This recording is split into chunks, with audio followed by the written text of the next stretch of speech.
I'm going to do some meat fry, some beans thoran, and some potato curry. We'll start with my meat. Meat, 500 grams of lamb with bone.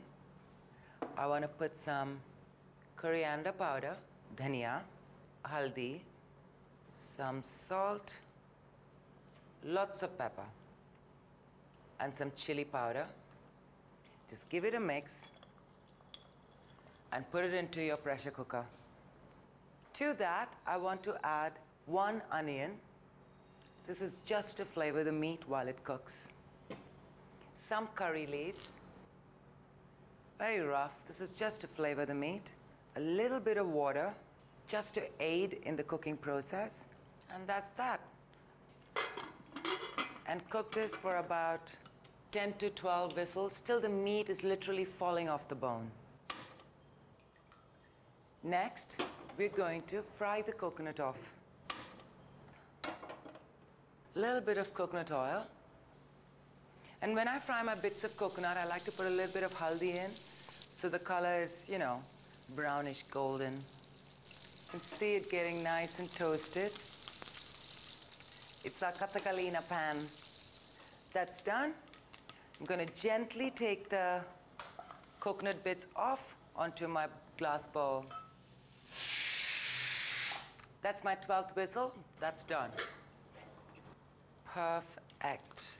All I need to do is drain my meat, reserving the liquid because this is awesome juices of the meat. So you can see the meat is really tender, falling off the bone. When we fry this out, it's going to be crispy on the outside, falling apart on the inside, altogether delish.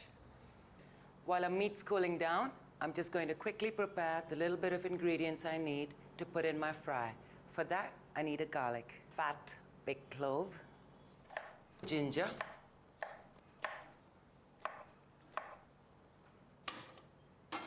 we're going to start with our garlic, our ginger, some green chilies, some onions.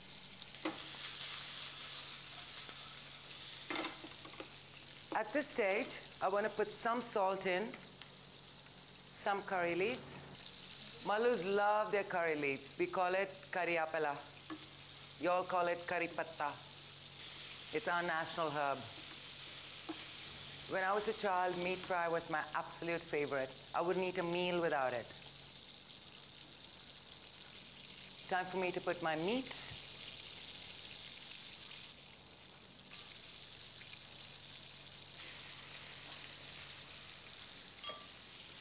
Coconut, little bit of pepper, secret ingredient, bottle masala. I'm going to add a little bit of coconut oil to help in the frying process. I want to add just a little bit of the meat stock that remained, just so that the meat does not dry out while it's getting fried. While that's going on nicely, it'll take about 10 minutes for it to become. Need a pan on heat. Meanwhile, I'm going to slice some green chilies.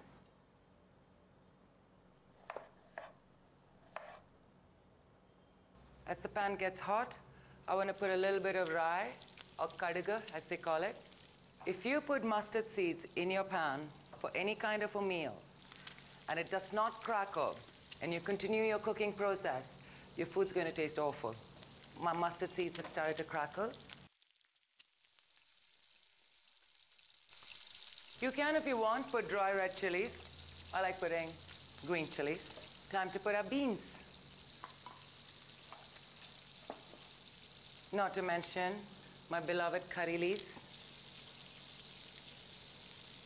Tad bit of water. At this stage, I'm just going to cover it for about 2-3 minutes. Meanwhile, quick look at my meat again. My meat looks done to me. And the beans. You want the water to be evaporated, the little bit of water that you put. That was just to help the beans to steam out really well. And you make a crater. You put your coconut in the center and put the lid back on. Give it 2-3 minutes. for the coconut to get in between all of the beans. The smell of the beans in the coconut will start changing. That's when you know it's ready. The whiteness of the coconut kind of reduces a little bit, and it all looks and smells divine. That will take about 2.5 to 3 minutes.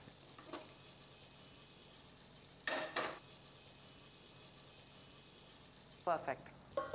Moving my bean Thoran to the side. Now, we're going to do my potato curry. Coconut oil. I want to start with some cumin seeds in there, jeera, perinjeeragam as we call it, 1 garlic and 1 piece of ginger pounded.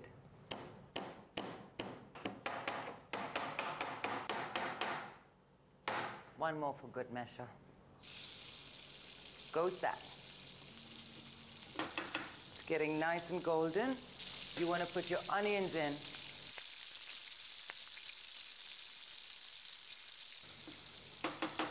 At this stage, I like to put a little bit of salt, a little bit of haldi, red chili powder, coriander, jeera, Kashmiri mirch for color.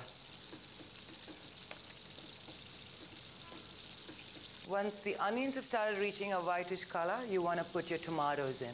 And tomato is what is going to give the nice tartness to this aloo curry.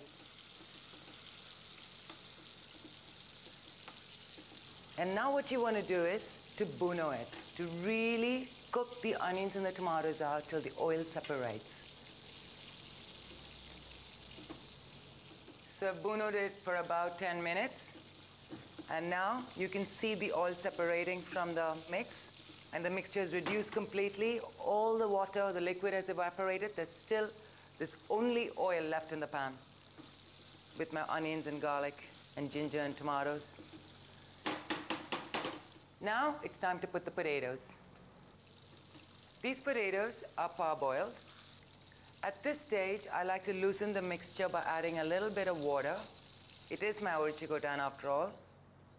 And I want to bring this mixture to the boil. And once you add the potato and the water, it's important to season the mixture again. It's time for my coconut milk. Abhi, 1 cup. How creamy and gorgeous is that? This you can have with appams, dosas, idlis, with a little bit of meen curry on the side. Awesome. All this needs to do is now come to a simmer, and as soon as it does that, I'm going to put it off. If I boil this first pressed coconut extract, it's going to split, and we don't want that.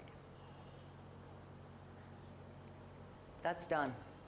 Now for the tadka. Tadka is usually tempering. Of course, tempered in coconut oil. Wait till the coconut oil gets really hot because you want the mustard seeds to crackle. A little bit of the shallots, red chili, cariapala. When we temper, we like the onions to brown out, like go nearly black. I mean it, you want it to go black, so I'm going to wait till it becomes kind of brown. Otherwise, my mom watching the show won't like it. And that's done.